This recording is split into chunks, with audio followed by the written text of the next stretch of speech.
देखो, अगर आपके पास 10,000 हैं, ठीक है, और आप एक ई कॉमर्स बिजनेस स्टार्ट करना चाहते हो, तो ये वीडियो आपके लिए ही है।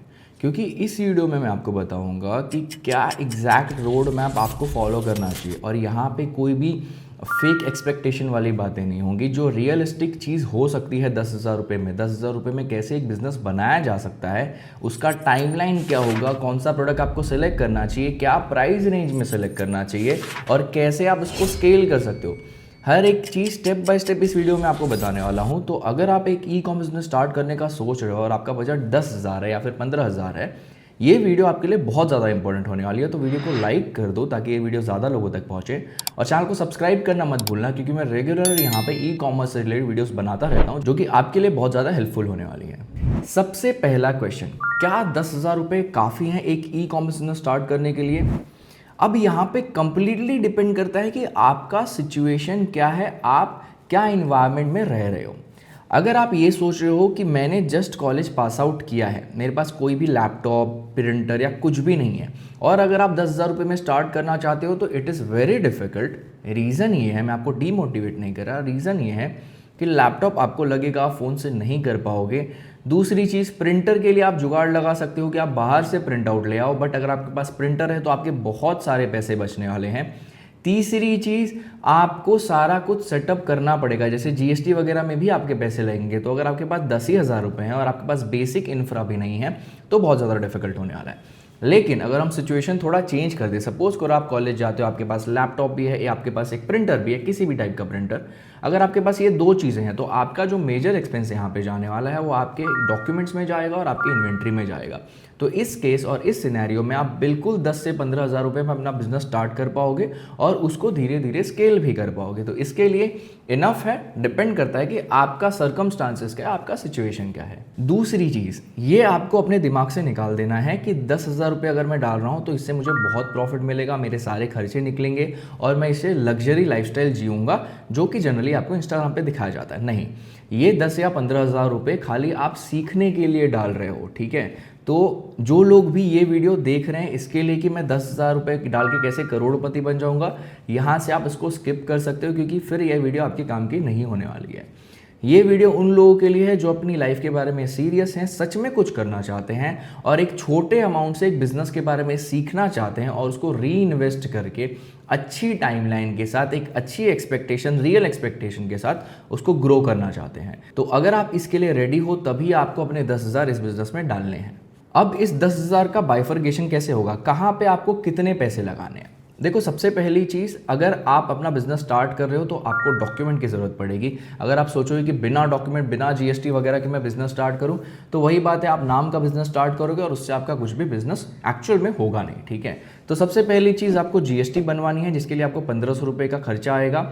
2,000 रुपये में आपका करंट बैंक अकाउंट या 3,000 रुपये में आपका करंट बैंक अकाउंट खुल जाता है, तो आप वो कर सकते हो। तो यहाँ पे जो आपका टोटल इन्वेस्टमेंट होगा वो 4,500 होगा। लेकिन एक चीज़ आपको यहाँ पे समझिए, जो 3,000 रुपये आपने अपने बैंक में डाले, इसका मतलब ये नहीं कि आप उसको यूज़ नहीं कर सकते, वो खाली इनिशियली आपको डालने पड़ते हैं ताकि आपका जो अकाउंट है वो चालू हो जाए। तो टेक्निकली देखा जाए तो आपका इन्वेस्टमेंट यहाँ पे खाली 1,500 रुपये का ही जाता है।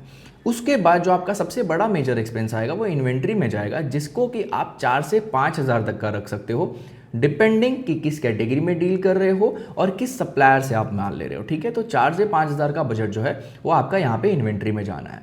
उसके बाद आपका जो नेक्स्ट इन्वेस्टमेंट रहेगा वो है आपके पैकेजिंग, क्योंकि सीधी सी बात है, प्रोडक्ट तो हमें भेजना है तो उसको पैक भी करना पड़ेगा। तो इस केस में क्योंकि हम बहुत स्मॉल स्केल से स्टार्ट कर रहे हैं, तो हम 1,500, 2,000 या 5,000 की पैकेजिंग बिल्कुल भी नहीं खरीदने वाले। यहाँ पे हम ट्राई करेंगे यहाँ पे 500 रुपये के अंदर अपनी पैकेजिंग अरेंज करने का। रीज़न क्या है, क्योंकि हम बहुत सारे ऑर्डर सडनली नहीं करने वाले। तो इनिशियली अगर हो सकता है कि आपको कुरियर पैक थोड़ा महंगा भी पड़े, जो कि मुझे नहीं लगता आज के टाइम पे महंगा पड़ेगा, तो आप 500 रुपये के बजट में दो चीज़ें आपको करनी पड़ेंगी। एक, आपको कुरियर बैग लेना पड़ेगा, दूसरा आपको टेप लेना पड़ेगा। ये दो चीज़ें आप ले लोगे तो आपका पैकेजिंग का जो पूरा सिनेरियो है वो सॉर्ट हो जाएगा।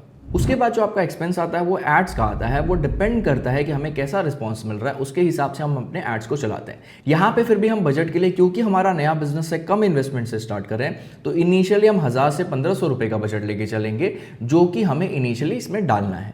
चौथी चीज़, ई कॉमर्स एक ऐसा बिजनेस है जहाँ पे बहुत सारे मिसलेनियस कॉस्ट होते हैं जो कि आपको पहले से पता नहीं होते। तो इसकी सेफ साइड के लिए हम 1000 रुपये साइड में रखेंगे कि इन केस कोई सडन एक्सपेंस आ जाए या फिर कहीं हमें अनएक्सपेक्टेड लॉस हो जाए, क्योंकि इन्वेस्टमेंट छोटा है तो लॉस भी छोटा सा ही होगा। तो हम यहाँ पे 1000 रुपये साइड में रखेंगे कि इन केस कुछ भी इमरजेंसी आता है या फिर कुछ भी मिसलेनियस आता है तो हम उसको वहाँ पे यूज़ कर सके। उसके बाद आपको 2 से 3 हज़ार का बफर एक रखना पड़ेगा, ठीक है। बफर रखना पड़ेगा क्यों? क्योंकि देखो यहाँ पे जो प्रोडक्ट आपका बिकता है ना, वो ऐसा तो होता नहीं कि आपने यहाँ से डिस्पैच किया और आपको सामने सामने पैसे मिल गए, ऐसा नहीं होता। जब आप डिस्पैच करते हो उसके 3 से 4 दिन के बाद प्रोडक्ट डिलीवर होता है और 7 से 8 दिन में आपको पेमेंट आती है। मतलब टोटल आप पेमेंट साइकिल पकड़ोगे तो 10 से 12 दिन का हो जाता है। अब 10-12 दिन के बाद आपको पेमेंट आएगी तो आप अपनी सेल को रोक नहीं सकते। अब ऐसा तो नहीं होगा कि आप अपना ऑर्डर बंद कर दोगे, बोलोगे जब मेरे पास पैसे आएंगे तभी मैं वापस से डिस्पैच करूँगा, ऐसा बिल्कुल भी नहीं है। तो 2 से 3 हज़ार का जो बफर अमाउंट है वो यहाँ पे आपको रखना पड़ता है, ताकि आपका जो साइकिल है वो रुके ना और आपका जो बिजनेस है वो रुके ना, आपका बिजनेस कंटिन्यूसली चलता रहे। और एक बार 1-2 महीने आपने ये साइकिल चला लिया तो ऑटोमेटिकली वो चीज़ें री इन्वेस्ट करके आप इसको धीरे धीरे ग्रो भी कर पाओगे। अब आती है सबसे इंपॉर्टेंट चीज़, वो है आपका प्रोडक्ट, कि प्रोडक्ट सोर्स कैसे करना है, कितने का सोर्स करना है, क्या प्राइस रेंज में बेचना है और हमें अपना मार्जिन क्या रखना चाहिए। देखो सबसे पहली चीज़, अगर आप 4 या 5 हज़ार की इन्वेंट्री रखने वाले हो और सोचोगे कि मैं इंडिया मार्ट पे जाके किसी मैन्युफैक्चरर से कांटेक्ट करूं, तो उस केस में आपको कोई भी रिजल्ट नहीं मिलेगा, क्योंकि कोई भी मैन्युफैक्चरर इतने कम अमाउंट की डील नहीं करता और आपको सही प्राइस भी नहीं मिलेगा। तो मेरा पहला सजेशन यही होगा कि आपको अपने लोकल मार्केट में देखना है कि हर जगह एक होलसेल मार्केट होता है जहां पे प्राइजेस काफ़ी अच्छे मिल जाते हैं आपको। तो पहले इनिशियली आपको वहीं से स्टार्ट करना है। हो सकता है कि इनिशियली आपको जो प्रोडक्ट का प्राइस है वो मैन्युफैक्चरर के रेट का ना मिले, बट फिर भी उसके आसपास का मिल जाए तो भी चलेगा, क्योंकि इनिशियली जैसा कि मैंने आपको बताया कि यहाँ पे जो हम अपने 10 या 15 हज़ार इन्वेस्ट कर रहे हैं वो चीज़ों को सीखने के लिए कर रहे हैं, ना कि करोड़ों कमाने के लिए इनिशियली पहले या दूसरे महीने में करें, ठीक है। तो इसी माइंडसेट से आपको प्रोडक्ट भी सोर्स करना है कि हमें जो भी प्रोडक्ट मिलेगा वहाँ पे हमें बेचना है, सारी कैलकुलेशन समझनी है, कैसे प्रॉफिट हम बढ़ा सकते हैं, ये सारी चीज़ें सीखनी है। उसके बाद धीरे धीरे जाके स्केल करना है और फिर हम डायरेक्टली मैन्युफैक्चरर से सोर्स कर सकते हैं। अब यहाँ पे एक और इंपॉर्टेंट चीज़ होती है कि हमें किस प्राइस रेंज के प्रोडक्ट में जाना चाहिए। देखो मेरा पर्सनल सजेशन होगा कि अगर आप एक नया बिजनेस स्टार्ट करो, स्पेशली इस बजट के साथ, तो मैं आपको बिल्कुल भी सजेस्ट नहीं करूंगा कि आप 500 के ऊपर किसी भी प्रोडक्ट में जाओ। 500 में यहाँ पे सेलिंग प्राइस का रेफरेंस लेके चल रहा हूँ कि अगर आप 500 रुपये में कोई प्रोडक्ट बेचते हो तो इसके ऊपर आपको नहीं जाना है, क्योंकि उसमें बहुत सारे फिर प्रॉब्लम्स आने लगते हैं। जैसे कि अगर आप 500 रुपये के ऊपर का कोई प्रोडक्ट बेचोगे तो ऑब्वियसली आपकी सोर्सिंग भी महंगी होगी। जब आपकी सोर्सिंग महंगी होगी और आपके पास बजट कम है तो आप प्रोडक्ट का वेरिएशन नहीं ला पाओगे, वैरायटी नहीं ला पाओगे और बेसिकली ज़्यादा इन्वेंट्री भी नहीं रख पाओगे। तो इसके लिए ट्राई करो कि 500 के नीचे आप जो भी प्रोडक्ट आप सेल करना चाहते हो, सेलिंग प्राइस का 500 के नीचे होना चाहिए और आपकी जो सोर्सिंग है वो 200, 180 या मैक्सिमम से मैक्सिमम 220 के आसपास की होनी चाहिए। इस प्राइस में अगर आप सोर्सिंग करोगे और इस प्राइस में अगर आप सेल करोगे तो आपके पास सारे एक्सपेंसेस निकालने के बाद भी मार्जिन बचेगा। अब ये नेक्स्ट क्वेश्चन आ जाता है कि मार्जिन कितना बचना चाहिए। देखो इनिशियली जब आप बिजनेस स्टार्ट करें और लर्निंग फेस है, अगर आपके पास यहाँ पे 20 से 25% या फिर इनफैक्ट 15% का भी मार्जिन निकल के आ रहा है, नेट मार्जिन की मैं बात कर रहा हूँ, तो वो बहुत बड़ा मार्जिन है, क्योंकि यहाँ पे आप सीख भी रहे हो, साथ साथ में एक अच्छा मार्जिन भी कमा रहे हो। अगर आप ये चीज़ कर पाते हो तो आप उसको काफ़ी अच्छे लेवल पे स्केल भी कर पाओगे और धीरे धीरे एक सक्सेसफुल बिजनेस भी बना पाओगे। अब आपके दिमाग में डाउट आ रहा होगा कि मैंने आपको इतना ज्ञान तो दे दिया, लेकिन किस कैटेगरी में डील करना चाहिए।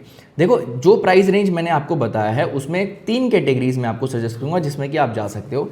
सबसे पहला है आपका किचन ऑर्गेनाइजर्स या फिर किचन टूल्स में आप जा सकते हो। ये प्रोडक्ट आपको बहुत सस्ते मिल भी जाते हैं और क्योंकि डिमांड ज़्यादा होती है तो यहाँ पे आपको फ्लो भी बहुत ज़्यादा ईजिली मिल जाएगा। दूसरा है यहाँ पे कार एक्सेसरीज। जैसा कि आप सभी को पता है आजकल लोगों को शौक है अपने कार में अलग अलग चीज़ें लगाने का, और ये चीज़ें काफ़ी सस्ती होलसेल मार्केट में मिलती है, बट जब वो सेल होती है तो काफ़ी अच्छे प्राइस में सेल होती हैं। तो आप कार या बाइक एक्सेसरीज वाले प्रोडक्ट को भी सेल कर सकते हो जहाँ पे आपको एक अच्छा फ्लो देखने को मिलता है। तीसरी कैटेगरी इसमें आप जा सकते हो जहाँ पे आज के टाइम पे बहुत ज़्यादा डिमांड आ रही है, वो है बाथरूम एक्सेसरीज। बाथरूम में बहुत छोटी छोटी चीज़ें होती हैं जो कि आजकल लोग लगाना पसंद करते हैं, शौक के लिए भी या फिर आप उसको बोल सकते हो यूज़ केस के लिए भी, और ये आपको बहुत सस्ती मार्केट में मिल जाती हैं। और क्योंकि डिमांड अभी बढ़ रही है तो आपको यहाँ पे अच्छा मार्जिन मिलने का भी चांस हो जाता है। तो ये 3 ऐसी कैटेगरीज है जहाँ पे आप इनिशियली इस बजट के साथ जा सकते हो। आपने अपना डॉक्यूमेंट बना लिया, आपने प्रोडक्ट डिसाइड कर लिया, अब जो नेक्स्ट इंपॉर्टेंट चीज़ आ जाती है कि पैकिंग कैसे करनी है, कैसे हम पैकिंग करेंगे। तो देखो जैसा कि मैंने बोला है बहुत सिंपल सी चीज़ है। आपको यहाँ पे क्या करना है, आपको कुरियर बैग लेना है, टेप लेना है। अब कुछ केस में क्या होता होता है कि हमारे जो प्रोडक्ट्स होते हैं ना वो फ्रेजाइल होते हैं, बेसिकली जो इजीली डैमेज हो सकते हैं। तो पहले तो मैं सजेस्ट करूंगा कि इन प्रोडक्ट्स में मत जाओ, लेकिन अगर आपको लग रहा है कि वहां पे आपको अच्छा स्कोप दिख रहा है तो इस केस में आप पैकेजिंग में ऐड ऑन कर सकते हो। या तो आप बबल रैप यूज कर सकते हो, या तो आप कोरोगेटेड बॉक्स आते हैं जो हम यहाँ पे नॉर्मल कुरियर बैग यूज करने वाले थे, उसकी जगह पे आप कोरोगेटेड बॉक्स यूज कर सकते हो, जो स्टैंडर्ड साइज में आपको ऑनलाइन भी मिल जाएंगे और होलसेल मार्केट में जो स्टेशनरी वाले होते हैं या फिर जहाँ पे कुरियर बैग्स मिलते हैं वहां पे भी मिल जाएंगे। तो आप उसमें अपना प्रोडक्ट शिप कर सकते हो ताकि आपका प्रोडक्ट जो है कस्टमर तक सेफली पहुंचे। तो बेसिकली इन सारी चीजों को यूज करके आप अपने पैकेजिंग का काम काफी इजीली सॉर्ट आउट कर सकते हो। अब भाई प्रोडक्ट भी मिल गया, पैकेजिंग भी सॉर्ट आउट हो गई, डॉक्यूमेंट भी बन गए, तो अब हमें बेचना कौन से प्लेटफॉर्म पे है।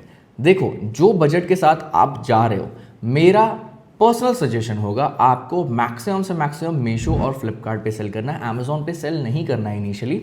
रीज़न क्या है, देखो अमेजोन बहुत अच्छा प्लेटफॉर्म है, आपको बहुत सारे ऑप्शन देता है, लेकिन अमेजोन ब्रांड को ज़्यादा प्रेफरेंस देता है compare to non branded products. और आप जिस बजट के साथ जा रहे हो वहाँ पे brand banana is very difficult, क्योंकि अगर आप खाली ट्रेडमार्क ही लेने जाओगे तो वो 7 से 7,500 का खर्चा होगा। और मैं बिल्कुल भी नहीं सजेस्ट करूँगा कि अगर आपका बजट 10 से 15,000 का है तो आप उस बजट में ट्रेडमार्क लेने जाओ, क्योंकि पहली बात आपको बिजनेस भी नहीं पता, आपको सीखना है। दूसरी चीज़, अभी आपको कैटेगरी की भी क्लियरिटी नहीं है कि आपको किस कैटेगरी में जाना है। तो अगर आप बिना कैटेगरी की क्लियरिटी के ट्रेडमार्क लेते हो और बाद में वो कैटेगरी नहीं चलती तो अल्टीमेटली क्या होगा कि आपका बिजनेस चलेगा नहीं। ठीक है, तो पहले जब तक आपको क्लियरिटी नहीं आ जाती आपको ट्रेडमार्क नहीं लेना, लेकिन ट्रेडमार्क लेना बहुत ज़रूरी है। ठीक है, क्योंकि जब आप ट्रेडमार्क लेते हो तो आपके पास बहुत सारे ऑप्शन खुल जाते हैं। ठीक है, तो सबसे पहले अगर आप नए सेलर हो, इस बजट रेंज से स्टार्ट कर रहे हो तो मीशो से स्टार्ट कर सकते हो, फ्लिपकार्ट से स्टार्ट कर सकते हो। यहाँ पे आपको इजीली रीच भी मिलती है, और क्योंकि मैंने आपको जो प्राइस रेंज बताया उस प्राइस रेंज में इन प्लेटफॉर्म्स के ऊपर डिमांड बहुत ज़्यादा होती है, तो आपके ऑर्डर्स आने के चांस है वो भी बढ़ जाते हैं। अब आपने अपना प्लेटफॉर्म पे अकाउंट भी बना लिया, आपने प्रोडक्ट लिस्ट भी कर दी, इसके बाद आते हैं एड्स। क्या हमें एड्स करने चाहिए? ऑब्वियसली आपको एड्स करने पड़ेंगे, एड्स के बिना कुछ भी नहीं होता। लेकिन एड्स ब्लाइंडली नहीं करने कि मैंने रैंडम एड्स लगा दिया उसको छोड़ दिया और वो अपने आप चल जाएगा, ऐसा नहीं होता। आपको एड्स को रेगुलरली ऑप्टिमाइज करना है। जिन प्रोडक्ट के ऊपर आपको रिजल्ट मिल रहा है वहाँ पे आपको अपना बजट बढ़ाना है, जिन प्रोडक्ट के ऊपर आपको रिजल्ट नहीं मिल रहा उन पे आपको एड्स बंद करने हैं। लेकिन ये चीज़ आपको जब आप एड्स चलाओगे तभी पता चलेगी। तो इसके लिए धीरे धीरे जब आप स्केल करोगे, जहाँ जहाँ पे आपको रिजल्ट दिखता चले जाएगा वहाँ पे आपको अपना बजट भी बढ़ाते रहना है। ठीक है, जैसे आप बजट बढ़ाओगे ऑब्वियसली बात है वहाँ पे ऑलरेडी आपको रिजल्ट मिल रहा था तो आपको रिजल्ट और बढ़ के देखने को मिलेगा। अब प्रोडक्ट बेचने के बाद सबसे इंपॉर्टेंट चीज़ है कि आपको कितना प्रॉफिट हो रहा है, क्योंकि बिना प्रॉफिट के तो आप स्केल नहीं कर पाओगे, कि वही पैसा आपको री इन्वेस्ट करना है। अब एक बेसिक सा मैं आपको एग्जांपल देता हूं। सपोज करो कि आप कोई प्रोडक्ट को 200 रुपये का सोर्स कर रहे हो और उसको 399 में दोनों ही प्लेटफॉर्म पे सेल कर रहे हो। अब यहाँ पे हम प्लेटफॉर्म की जो फीस पकड़ के चल रहे हैं वो 70 एक स्टैंडर्ड फीस पकड़ के चल रहे हैं, क्योंकि दोनों ही प्लेटफॉर्म में आज के टाइम पे कोई कमीशन नहीं लगता। उसके बाद जो हमारा यहाँ पे नेक्स्ट एक्सपेंस होगा वो आपके पैकेजिंग का होगा, जो यहाँ पे हम 10 रुपये पकड़ के चलते हैं। उसके बाद जो हमारा नेक्स्ट एक्सपेंस होगा वो हमारे ऐड का एक्सपेंस, तो जो हमारा 40 रुपीज़ के आसपास आएगा, जो कि प्रोडक्ट प्राइस का, सेलिंग प्राइस का 10% है। ये सारा कैलकुलेशन इस हिसाब से आप पकड़ोगे तो आपको यहाँ पे जो मार्जिन निकल के आएगा वो कुछ 80-90 के आसपास आएगा। मैं यहाँ पे ये नहीं बोल रहा कि आपको 80-90 का प्रॉफिट होगा, कि यहाँ पे आपके रिटर्न्स भी आएंगे। लेकिन अगर आप 200 रुपये के प्रोडक्ट को बेच के, जो कि आपको 200 रुपये का पड़ा है, वहाँ पे अगर आप 50 रुपये भी निकाल लेते हो नेट में, तो भी एक अच्छे मार्जिन के साथ आप इस बिज़नेस को स्केल कर पाओगे, क्योंकि आपका इनिशियल इन्वेस्टमेंट 200 रुपीज़ का है और उसके अगेंस्ट में आपको जो रिटर्न्स आ रहे हैं, जो पैसा आपका प्रॉफिट आ रहा है वो 50 रुपीज़ का आ रहा है। तो वो काफ़ी अच्छा मार्जिन है इस बजट के साथ जब आप कोई भी बिजनेस स्टार्ट करते हो। तो अब आती है सबसे इंपॉर्टेंट चीज़। मुझे सब कुछ पता चल गया, मेरे को प्लेटफॉर्म के बारे में पता चल गया, मुझे प्रॉफिट के बारे में पता चल गया, मुझे प्रोडक्ट के बारे में भी पता चल गया। अब ये बताओ कि 1 लाख रुपए पर मंथ के कैसे कमा सकते हैं। तो देखो, ये इतना ईजी नहीं होने वाला है, बहुत मेहनत करनी पड़ेगी, बहुत सारा एफर्ट डालना पड़ेगा, तब जाके आपको ये अमाउंट देखने को मिलेगा। ठीक है, और 1 लाख रुपया महीना कमाना इतना ईजी नहीं है। लोग इंजीनियरिंग करते हैं, उसके बाद बहुत सारा एफर्ट डालते हैं, 2-2, 3-3 साल जॉब करते हैं, तब जाके उनको 1 लाख का पैकेज मंथली का लगता है। और आप अगर सोच रहे हो कि ये चीज़ 2 या 3 महीने में होगी, तो ऐसा बिल्कुल भी नहीं होगा। आपको भी टाइम देना पड़ेगा, इतना टाइम नहीं देना पड़ेगा, लेकिन टाइम ज़रूर देना पड़ेगा।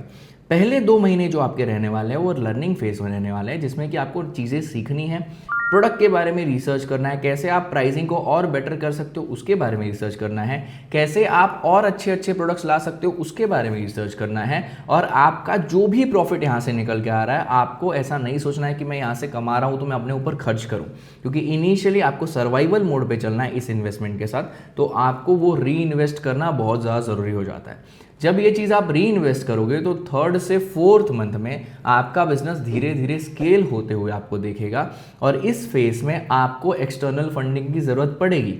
रीज़न क्या है कि अगर आप ये सोच रहे हो कि 10 से 15 हज़ार री इन्वेस्ट करते करते लाखों करोड़ों बन जाएंगे, तो ऐसा नहीं होगा। री इन्वेस्ट करने का सबसे बड़ा पर्पस है कि आप धीरे धीरे उसको स्केल कर सको, ताकि आपको ये समझ में आए कि आप किस कैटेगरी में जा सकते हो और कौन सा प्रोडक्ट आपको सूट कर रहा है और ईजी है आपके लिए सोर्स कर पाना। पहले 2 महीने में यही क्लियरिटी आपको मिलती है, जिसके बाद आपको एक्सटर्नल फंडिंग की रिक्वायरमेंट होगी। चाहे आप मुद्रा लोन ले सकते हो, बहुत सारे ऑप्शन है, या फिर आप किसी फ्रेंड से ले सकते हो, या फिर अपनी फैमिली से ले सकते हो। उस पैसे को इन्वेस्ट करना है आपको ट्रेडमार्क में, आपको अपनी ब्रांडिंग करनी है, क्योंकि अब आपको कैटेगरी की क्लियरिटी है, प्रोडक्ट की क्लियरिटी है, तो आपको बिल्कुल भी वेट नहीं करना है। और इस फेज में आपको अपने विनिंग प्रोडक्ट्स को स्केल करना है और उसके लिए आपको पैसा लगेगा। और जब आपको ये फंडिंग मिलेगी तो आपको सही तरीके से उसको यूज़ करना है। ऐसा बिल्कुल भी नहीं सोचना है कि यार मेरे पास तो अब पैसा आ गया, अब मैं थोड़ा अपने ऊपर खर्च करता हूँ, अब मेरा बिजनेस चल ही रहा है तो यहाँ से मेरा हो जाएगा। ऐसा नहीं है। जितना ज़्यादा आप दिमाग लगाओगे, जितना ज़्यादा उसको रिसर्च करोगे, उतना ज़्यादा स्केल होने के चांसेस और उतना जल्दी स्केल होने के चांसेस आपके बिजनेस के हो जाते हैं। तो जो 3rd और 4th मंथ का फेस होगा वो आपका स्केलिंग फेस होगा, जहां पे आप अपनी ब्रांडिंग भी करोगे और अपने विनिंग प्रोडक्ट्स को स्केल भी करोगे। अब आता है सबसे इंपॉर्टेंट फेस, वो है 5th और 6th मंथ का, जहां पे आपको एक्चुअल प्रॉफिट देखने को मिलेगा, जहां पे आपको एक्चुअल कैश फ्लो देखने को मिलेगा और जहां पे आप road to 1 lakh per month की तरफ जाओगे। यहाँ से आपका बिजनेस बहुत इंपॉर्टेंट हो जाता है, क्योंकि यहाँ पे अगर कोई भी मिस्टेक होगी तो आपको प्रॉफिट से ज़्यादा लॉस हो सकता है। क्योंकि सबसे बड़ी गलती लोग यहीं पे करते हैं, जहाँ पे उनका ध्यान हट जाता है। उनको लगता है सब कुछ अच्छे से चल रहा है तो मुझे देखने की बिल्कुल भी ज़रूरत नहीं है, ये काम अपने आप बस चलता ही रहेगा। ऐसा बिल्कुल भी नहीं है। ई कॉमर्स बिजनेस सबसे ज़्यादा चेंज होने वाला बिजनेस है। यहाँ पे हर 2 महीने या 3 महीने में चीज़ें चेंज होती है, प्लेटफॉर्म चेंज होता है, कमीशन परसेंटेज चेंज होता है, शिपिंग चार्ज चेंज होते हैं। तो अगर आपका ध्यान इन सब चीज़ों पे नहीं है तो आप प्रॉफिट से ज़्यादा लॉस करोगे और ये चीज़ आपको बिल्कुल भी नहीं करनी है। ये मिस्टेक बहुत सारे ई कॉमर्स सेलर करते हैं, जिसकी वजह से 3 महीने के बाद हर एक एफर्ट लेने के बाद भी उनको अपना बिजनेस बंद करना पड़ता है, क्योंकि वो अपडेटेड नहीं रहते हैं। ठीक है, तो ये चीज़ आपको बिल्कुल भी नहीं करनी है। तो इस तरीके से आप 10 या 15 हज़ार रुपए के इन्वेस्टमेंट में अपने ई कॉमर्स बिजनेस को स्टार्ट कर सकते हो और स्टेप बाय स्टेप उसको स्केल कर सकते हो। और यही सही तरीका है बिजनेस को करने का। इसके अलावा अगर आपको कोई भी ये बोल रहा है कि ड्रॉप शिपिंग से आप अमीर बन जाओगे या फिर आप बिना प्रोडक्ट रखे आपको बहुत सारी सेल आ जाएगी, आप बहुत प्रॉफिट कमा लोगे, देखो मैं खुद 10 साल से ये चीज़ कर रहा हूँ, मुझे पता है कि चीज़ें कैसे होती है, क्या प्रॉफिट कैलकुलेशन है, कितना आपको मार्जिन मिलता है। अगर आप उस मॉडल में जाते हो, ऑर्डर्स आपको बहुत दिखेंगे but profit at the end नहीं दिखेगा और वही चीज़ें बिजनेस बंद करना पड़ेगा। ऐसा बिल्कुल भी मत करो। खुद एफर्ट डालना पड़ेगा, खुद भागना पड़ेगा, तभी जाके आप पैसा कमा पाओगे। और स्पेशली जब आपके पास पैसे कम होते हैं तो आपको एफर्ट ज़्यादा लगाना पड़ता है। ठीक है, तो आई होप सो आपको इस वीडियो से बहुत कुछ सीखने को मिला होगा। अगर आपको कुछ भी डाउट है तो आप कमेंट करके पूछ सकते हैं। अगर आपको वीडियो अच्छी लगी तो वीडियो को लाइक जरूर कर देना, चैनल को सब्सक्राइब जरूर कर देना, क्योंकि मैं रेगुलरली यहाँ पे ई कॉमर्स से रिलेटेड वीडियोस डालता रहता हूँ, जो कि आपको आगे बहुत ज़्यादा काम में आने वाली हैं। तो चैनल को सब्सक्राइब करना मत भूलना। दोस्तों इस वीडियो के लिए इतना ही, फिर मिलते हैं एक नई वीडियो में।